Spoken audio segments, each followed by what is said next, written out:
Banjir yang menenggelamkan bumi akan membuat air asin bercampur dengan air tawar sehingga ikan-ikan akan punah. Lantas, kenapa hewan air asin dan air tawar masih ada sampai sekarang? Salam, selamat datang di Silent Majority. Di sini kita membahas berbagai hal dari berbagai sudut pandang, baik pendapat yang populer ataupun yang tabu, semua kami paparkan demi bertambahnya wawasan teman-teman, dan demi AdSense juga. Pada video ini, kita akan mendengarkan kisah Nabi Nuh. Bagaimana pandangan ilmu pengetahuan terhadap kisah ini? Apakah terdapat bukti-bukti yang mendukung kebenaran kisah tersebut? Ataukah hanya merupakan legenda belaka? Simak videonya. Kisah ini berlatar di lembah Gunung Ararat. Meskipun terdapat di dalam lambang negara Armenia dan dianggap sebagai tempat yang suci, gunung ini berada di wilayah kedaulatan negara Turki. Ini ibarat si dia direbut kakak kelas yang dulu pernah ngebully kamu, dan kamu hanya bisa melihat keuuan mereka setiap hari. Kemudian datang bendahara kelas buat nagih uang kas. Dalam agama Islam, Noah adalah nabi ketiga yang wajib diimani, setelah Nabi Adam dan Idris. Secara silsilah, Nuh adalah keturunan ke-9 dari Nabi Adam, yang artinya Nuh adalah cicit dari istri dari besannya adik tiri paman aku. Literally, kata Nuh berarti bersyukur yang berasal dari bahasa Syria. Allah memberi gelar Abdus Syakur kepada Nabi Nuh yang berarti hamba yang banyak bersyukur. Nuh hidup selama 950 tahun. Yap, kamu tidak salah dengar, 950 tahun. Itu, Kalau dipakai buat nonton video 2 jam gak ngapa-ngapain, bisa tamat sebanyak 4 juta kali. Noah diangkat menjadi nabi saat berumur 480 tahun. Nuh mengarungi air bah ketika berumur 600 dan wafat 350 tahun kemudian. Nabi Nuh diturunkan kepada umat Bani Rasib yang menyembah berhala berupa patung-patung. Selain sesat, kemaksiatan di masa itu juga lagi pesat-pesatnya. Dengan kesabaran yang epik, Nabi Nuh menyerukan umatnya untuk menyembah Allah, meninggalkan maksiat, dan melakukan kebaikan. Setelah 120 tahun berdakwah, Nabi Nuh berhasil mengumpulkan sebanyak 80.000 pengikut. Tapi bohong. Jumlah pengikut Nabi Nuh hanyalah 80 orang. Itu pun orang-orang yang lemah dan serba kekurangan. Namun dengan semangat yang luar biasa, ia tetap berdakwah meski menerima banyak hujatan. Saat diajak ke jalan yang benar, bukannya mendengar, kaum Bani Rasib malah nutup telinga.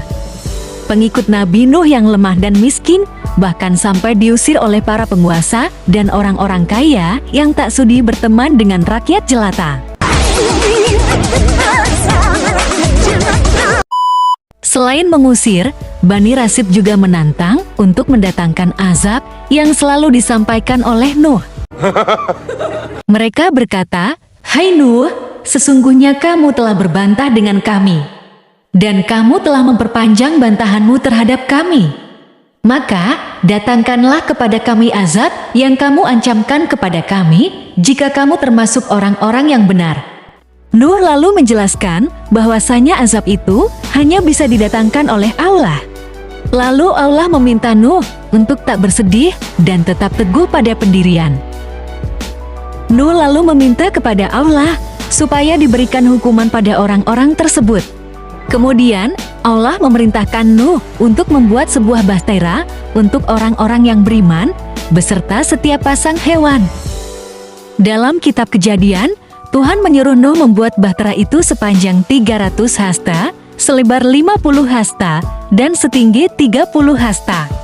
Kira-kira, itu panjangnya 134 meter, lebarnya 22 meter, dan tingginya 13 meter. Sebagai perbandingan, itu setengah dari panjangnya kapal Titanic dan 8 meter lebih ramping. Kemudian Nuh bersama pengikutnya bergotong royong membuat bahtera selama 40 tahun. Orang-orang yang beriman membuat bahtera dari kayu, bukan dari karbon fiber.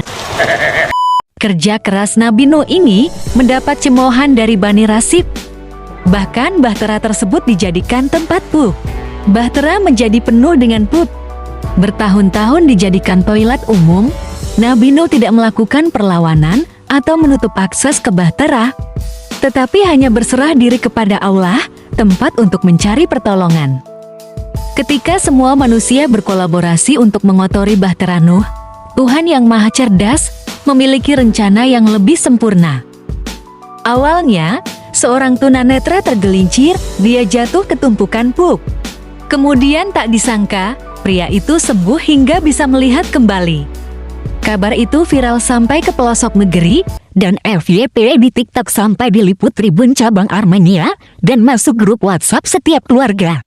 semua pun berbondong-bondong mendatangi Bahtera Nabi Nuh. Antriannya panjang seperti antrian solar, namun kali ini bukan buat pup, tapi untuk skinkeran dengan pup yang ada di dalam Bahtera Nuh. Yang lagi makan, sorry ya guys, tidak menunggu lama, semua pup pun habis diambil sampai kerak-keraknya. Nice. Bahtera pun bersih seperti semula, memang epik rencana Tuhan Yang Maha Esa. Setelah itu, hukuman yang dijanjikan pun tiba. Hujan lebat turun selama 40 hari 40 malam. Setelah dipenuhi oleh hewan dan orang yang beriman, Bahtera pun mulai mengapung seiring bertambahnya tinggi genangan. Sementara mereka yang ingkar hanya terbawa banjir Sambil teriak-teriak menyalahkan program Anies Baswedan. Di antara orang-orang yang ditenggelamkan itu, termasuk putra Nabi Nuh Kan'an dan istrinya yang durhaka. Hello, how are you? I am under the water. Please help me. Here too much raining. Nuh sempat mengajak Kan'an naik ke Bahtera, tapi ia menolak dan yakin bisa selamat. Dia tidak tahu banjirnya sangat dahsyat menutupi bumi, bahkan puncak gunung tertinggi. Pepe tetap sedada bebek. Tidak ada yang bisa menyelamatkan diri dari azab Allah. Tanpa pertolongan yang maha kuasa, Bahkan Jimbe sang juru kemudi kapal Mugiwara tidak akan mampu mengarungi derasnya air bah. Nuh menyadari kecintaannya kepada sang putra menjauhkannya dengan sang pencipta. Nuh lalu mengutuk putranya menjadi ikan pari. Nuh lalu mengutuk putranya dan pasrah jika Kan'an yang sudah ditelan banjir masuk dalam golongan orang-orang yang ingkar. Berbulan-bulan mengarungi banjir, Nabi Nuh melepaskan burung merpati untuk mencari daratan. Namun burung tersebut tetap kembali ke Bahtera. Artinya, belum ada daratan untuk mendarat. Dilakukan berkali-kali sampai suatu ketika, burung kembali ke Bahtera sambil membawa daun pohon zaitun yang masih segar. Artinya, air sudah surut dan sudah ada daratan untuk berlabuh setelah 1 tahun mengarungi air bah. Bahtera Nabi Nuh lalu menepi di pelabuhan barat. Bahtera Nabi Nuh lalu menepi di pegunungan Ararat. Kemudian Allah memerintahkan Nabi Nuh untuk memulai kehidupan yang baru. Dalam kitab Kejadian, Tuhan memunculkan pelangi setelah banjir surut. Sebagai janji bahwa Tuhan tidak akan menghukum dengan banjir yang serupa di masa yang akan datang. Tamat. Itulah kisah Nabi Nuh yang diceritakan sejak kita kecil dan dipercaya sampai akhir hayat. Namun dari sudut pandang sains, mayoritas ilmuwan banyak yang meragukan kebenaran dari kejadian tersebut. Banyak pertanyaan yang dilontarkan dan akan kita simak bersama. Bagi teman-teman yang mungkin akan tersinggung jika kepercayaannya dilihat dari sudut pandang yang berbeda, lebih baik cukup sampai di sini dan jangan lanjut menonton. Kami menghargai kebebasan setiap individu untuk memeluk kepercayaannya dengan damai. Semoga hidup teman-teman selalu bergelimang kebahagiaan. Dan bagi kamu yang skeptis atau ingin memperkuat imannya melalui pendekatan sains, silakan lanjut mendengar. 1. Kenapa belum ditemukan bukti sama sekali? Dengan kemajuan teknologi di masa sekarang, kisah ini belum dapat dibuktikan sama sekali. Belum ada penemuan ilmiah yang mendukung adanya fenomena air bah tersebut. Banyak berita yang mengabarkan telah ditemukannya bangkai Nabi Nuh oleh sekelompok peneliti, bahkan ada yang berkesimpulan bahan baku pembuatan kapalnya berasal dari Pulau Jawa. Namun sangat disayangkan, kabar itu tidak akurat. Mereka bukanlah peneliti, Atau ilmuwan seperti yang diceritakan dalam video abangku tercinta Jerry Taufik di channel Kamar Jeri? Ini kan pernyataan atau kesimpulan yang disebutkan oleh para peneliti tadi ya, dari The Noah Ark tadi. Melainkan Sekelompok evangelis. yang ingin menyebarluaskan kepercayaannya, seperti yang dikatakan pamanku tercinta, Menteri Pendidikan Idaman, Bapak Johan Riyadi, dalam channel Guru Gembul. Apakah cerita itu benar? Tentu saja cerita itu adalah hoax sebenarnya. Tidak ada satupun ilmuwan yang mendukung temuan bahwa itu adalah temuan Bahtera Nuh. Dan jika pernah terjadinya banjir ribuan tahun yang lalu, setidaknya kita akan menemukan banyak kerangka hewan dan batang pohon dari berbagai belahan dunia yang terbawa hanyut dan terawetkan di tengah dinginnya kutub selatan. Banyak yang menyangkutkan penemuan fosil hewan laut di pegunungan sebagai bukti pernah terjadinya banjir Nuh. Yang terjadi sebenarnya adalah fosil tersebut ditemukan di dataran tinggi karena dataran itu dahulunya berada di bawah dasar laut kemudian naik menjulang tinggi karena aktivitas kerak bumi. 2. Apa mungkin manusia bisa hidup sampai 950 tahun? Sering terdengar di telinga kita bahwa umur manusia makin lama makin menyusut. Tentu saja tidak ada bukti saintifik akan hal itu. Sebaliknya, data menunjukkan bahwa angka harapan hidup manusia semakin meningkat seiring dengan majunya peradaban. Banyak faktor yang menunjang angka harapan hidup, seperti kemajuan dalam teknologi medis, peningkatan kondisi hidup, dan perubahan gaya hidup dan perilaku. Selama abad terakhir, harapan hidup rata-rata dunia meningkat secara signifikan. Angka harapan hidup rata-rata global tahun 2020 adalah 72,6 tahun, naik dari hampir 50 tahun pada tahun 1950. Tantangan untuk bertahan hidup di masa modern jauh lebih mudah ketimbang ribuan tahun yang lalu. Sekarang mau makan ayam geprek bansu tinggal GoFood. 3. Kenapa harus langsung diazab? Sebagai seorang nabi, seharusnya Nuh cukup pintar untuk menampakkan mukjizat yang bisa membuat orang-orang percaya, bukan langsung memperlihatkan mukjizat ketika hendak menenggelamkan mereka. Secara logika, manusia akan percaya jika Nuh menunjukkan bukti yang kuat akan kenabiannya. Jika tidak menunjukkan bukti, itu seperti Lord kita tercinta almarhum Rangga Sasana dan Sundalannya. Kita tidak percaya dengan perkataannya bukan karena kita tidak ingin untuk percaya. Tapi kita tidak percaya karena Lord tidak mampu menunjukkan bukti dari apa yang beliau katakan. 4. Kotoran manusia bisa menyembuhkan penyakit. Ini menyangkut pertanyaan nomor 3, jika mukjizat yang sebesar ini pernah terjadi seharusnya akan berbondong-bondong yang percayakan kenabian Nuh. Karena apa manfaatnya bagi Bani Rasib untuk tidak percaya jika Nuh bisa menunjukkan bukti?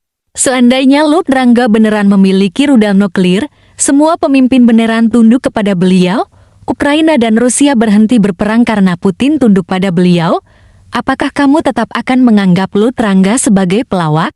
Apa mungkin pencerita tetap ingin menunjukkan bahwasanya Bani Rasib adalah antagonis dalam kisah ini? Karena kisahnya akan anti klimaks seandainya Bani Rasib bertaubat dan janji akan azab bakal di-cancel.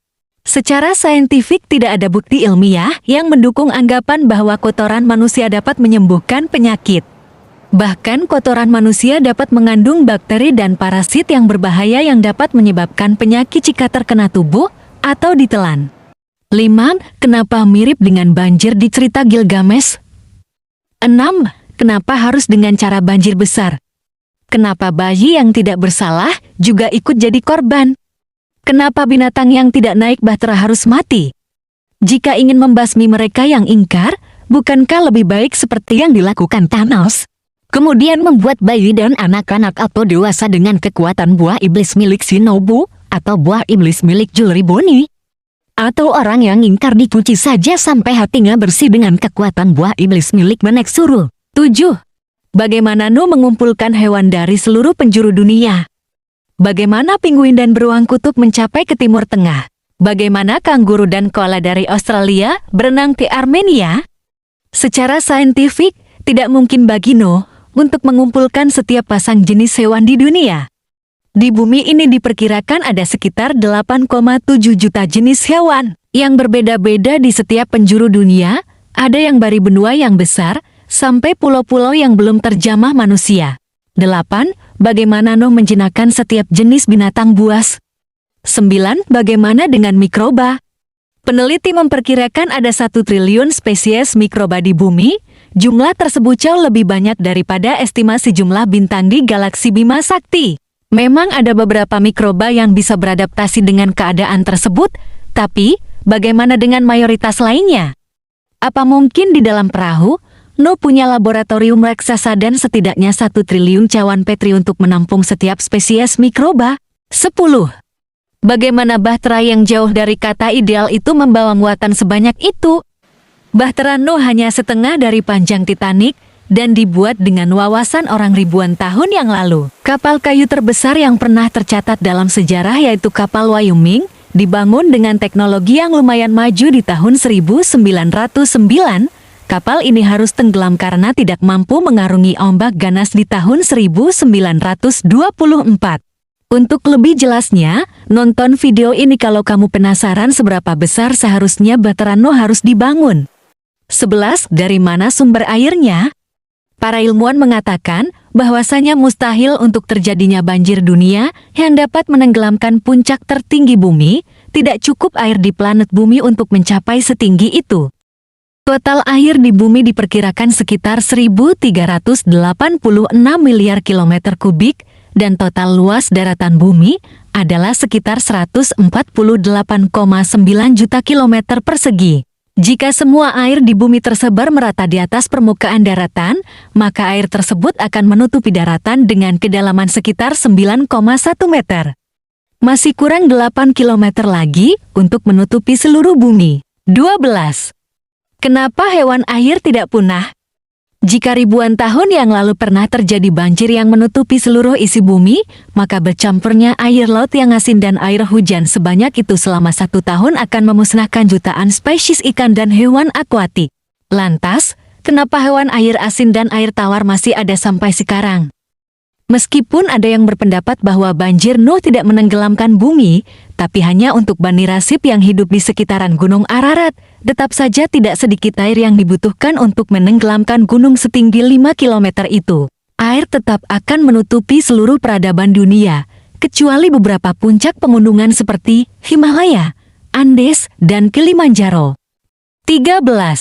Bagaimana dengan pohon? Coba rendam rumput di depan rumahmu selama 1 tahun dan lihat apa yang terjadi. Bagaimana hewan-hewan mencari makan di tempat yang sudah terendam banjir selama itu? 14. Kenapa tidak ditemukan kanguru di sepanjang daratan antara Armenia dan Australasia? Jika sepasang kanguru atau koala melakukan perjalanan sepanjang itu, kemungkinan besar akan ditemukan spesies serupa di sepanjang jejak perjalanan mereka, karena perjalanan tersebut akan memakan waktu bertahun-tahun, dan spesies akan beranak pinak di sepanjang perjalanan dan menyebarluaskan populasinya. 15. Kamu apa kabar? Semua baik-baik saja bukan? Apapun masalah dalam hidup, tetap semangat ya. Tidak ada hubungannya dengan Nabi Nuh, hanya ingin memastikan kamu baik-baik saja. Itulah 14+1 pertanyaan mengenai kisah Nabi Nuh. Masih banyak pertanyaan yang lain tapi nanti videonya bisa 5 jam. Sebenarnya, bagi kamu yang beriman, semua pertanyaan dapat dijawab dengan kekuasaan Tuhan. Karena pada dasarnya, kepercayaan itu mengenai percaya atau tidak, dan pengetahuan itu mengenai tahu atau tidak. Kepercayaan tidak memerlukan bukti, karena kepercayaan yang memiliki bukti akan menjadi pengetahuan dan menyingkirkan kepercayaan yang berlawanan. Kamu bukan percaya kalau bumi ini bulat, tapi tahu kalau bumi ini bulat. Tapi apa salahnya untuk bertanya, bukankah Tuhan Maha Pintar? Tidak mungkin rasanya Tuhan yang Maha Pintar akan menghukum hambanya karena bertanya secara saintifik dan pasti mengharapkan kita untuk tidak langsung percaya atas bukti yang lemah. Kalau kamu suka dengan konten seperti ini, sudilah kiranya untuk subscribe. Di like terima kasih, di dislike juga nggak apa-apa. Kalau kamu punya jawaban atau tanggapan atas pertanyaan tersebut, boleh diisi di kolom komentar biar yang lain juga tercerahkan. Gunakan bahasa yang sopan seperti yang guru dan orang tua ajarkan. Mari kita jadikan kolom komentar sebagai ruang komunikasi masyarakat madani. Sampai jumpa di lain video.